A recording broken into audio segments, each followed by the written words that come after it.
आप सभी को मेरा नमस्कार।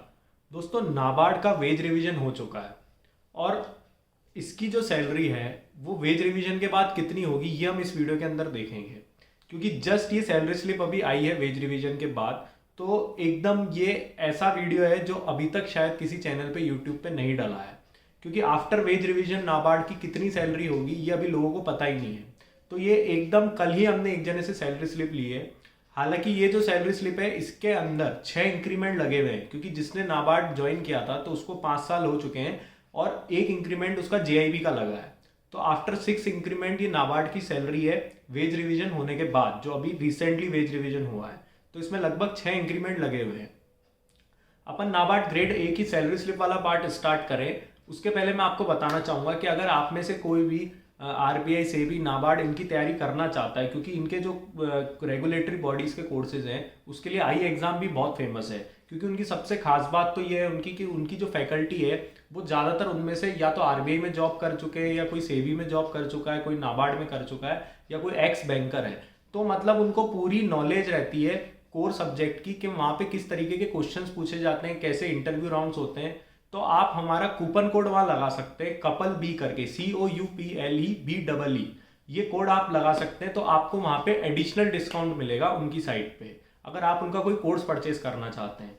इसी के साथ साथ हमने उनकी एक फैकल्टी है सुशील रगाड़े सर, जो एक्स मैनेजर रह चुके हैं आरबीआई का, उनका एक वीडियो हमने हमारे चैनल पे पोस्ट किया है, जिसके अंदर हमने उनसे इंटरेक्शन किया है एक इंटरव्यू की तरह, कि कैसे उन्होंने अपनी आरबीआई के अंदर कैसे जॉब लगी, फिर उन्होंने कैसे जॉब छोड़ी, और फिर उनके दिमाग में क्या क्या चीज़ें हैं आरबीआई को लेके जो लोगों को पता नहीं है। उस वीडियो के अंदर हमने डिस्कस किया है, तो आप जाके वो वीडियो हमारे चैनल पे देख सकते हैं। तो चलिए हम स्टार्ट करते हैं नाबार्ड ग्रेड ए की salary after 5 year with JIB और आफ्टर वेज रिवीजन कितनी बनती है।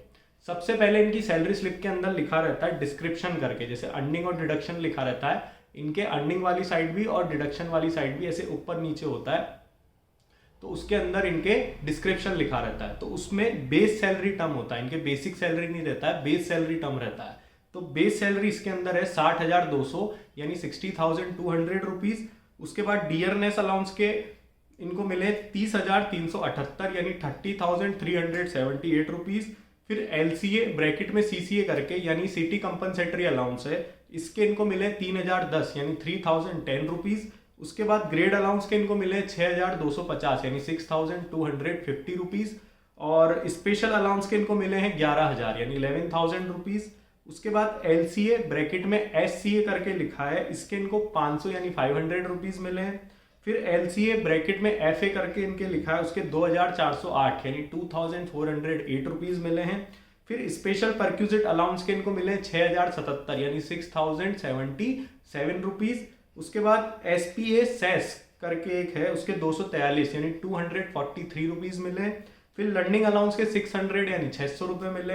और स्पेशल ग्रेड अलाउंस के 2,641 यानी 2,641 रुपीज मिले। तो ये पूरा जब हम टोटल लगाएंगे इस अर्निंग्स का, जो भी मैंने टर्म्स बोले हैं, तो टोटल ग्रॉस सैलरी नाबार्ड की आफ्टर 5 ईयर विद जेआईबी बन रही है अभी 1,23,307 रुपए यानी 1,23,307 रुपीज। अब हम चलते हैं इनके डिडक्शन वाले पार्ट पे। तो डिडक्शन के अंदर सबसे पहले प्रोविडेंट फंड स्लैश एनपीएस करके इनके लिखा होता है, उसका डिडक्शन इनके हुआ है 10,759 यानी 10,759 रुपीज। उसके बाद मेडिकल प्रीमियम के इनके कटे हैं 300 यानी 300 रुपीज। फिर लोन सब्सक्रिप्शन के इनके कटे हैं 400 यानी 400 रुपीज। फिर इनकम टैक्स एंड ई ये मोटा डिडक्शन है, इसके 21,250 यानी 21,250 रुपीज कटे हैं। और हाउस रेंट रिकवरी के इनके कटे हैं 334 यानी 334 रुपीज। उसके बाद स्टाफ सोसाइटी एमयू करके एक टर्म है, ये एक तरह का आप ये मान लो कि ये लोन की ईएमआई के तौर पे है, तो इसके इनके डिडक्शन में कटे 27,177 27,177 रुपीज। ये सबकी सैलरी स्लिप में नहीं होगा, जो इसका फायदा लेगा उसी की ईएमआई कटेगी, तो ये सबकी सैलरी स्लिप का पार्ट नहीं होता ये वाला डिडक्शन। उसके बाद एसोसिएशन सब्सक्रिप्शन के इनके कटे 200 यानी 200 रुपीज। और फिर स्पोर्ट सब्सक्रिप्शन के इनके कटे 100 यानी 100 रुपए। तो टोटल डिडक्शन इनका बन रहा है 60,520 रुपए यानी 60,520 रुपीज। तो हम जब इनकी नेट पे कैलकुलेट करेंगे तो ग्रॉस सैलरी इनकी आ रही थी 1,23,307 रुपए और नेट पे सॉरी डिडक्शन इनका आ रहा है 60,520।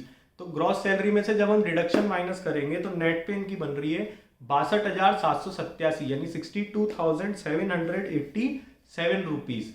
ये जो नेट पे है ये एक्चुअल नेट पे नहीं है, क्योंकि इन्होंने जो एडवांस मैंने बताया आपको वो ले रखा है। अगर किसी ने एडवांस नहीं ले रखा है, जो ये स्टाफ सब्सक्रिप्शन का हमने स्टाफ सोसाइटी का जो एडवांस था इसके अंदर 27,177 का, तो अगर उसने वो एडवांस नहीं ले रखा है तो after 5 year with GIB NABARD grade A की अभी सैलरी बनेगी नेट पे विदाउट स्टाफ सोसाइटी वाला जो टर्म था एक, उसको अगर हम हटा दें तो 89,964 रुपीज इनकी ये नेट पे बनेगी।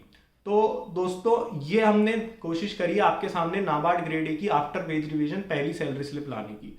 न्यू ज्वाइनी की सैलरी स्लिप भी हम बहुत जल्द हमारे चैनल पे लेके आएंगे। साथ ही साथ इसमें काफी सारे अलाउंसेस भी होते हैं। अभी कुछ एक अलाउंसेस में हो सकता है कुछ चेंजेस भी आए, तो एकदम नए अलाउंसेस का नाबार्ड ग्रेड ए का वीडियो भी हम चैनल पे लेके आएंगे। तो उसके अंदर हम एनुअल सीटीसी कैलकुलेट करेंगे।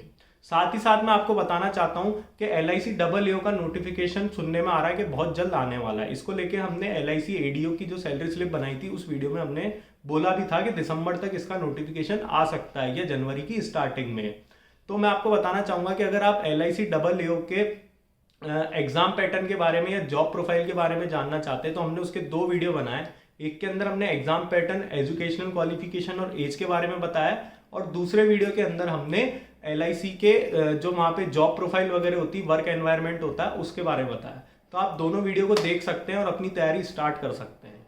तो दोस्तों कैसा लगा आपको हमारा आज का वीडियो? अगर इस तरह के सैलरी स्लिप्स के और वीडियोस चाहते हैं तो नीचे कमेंट बॉक्स में टाइप करें और हमारी चैनल को लाइक शेयर सब्सक्राइब करें। आप लोग का बहुत बहुत धन्यवाद।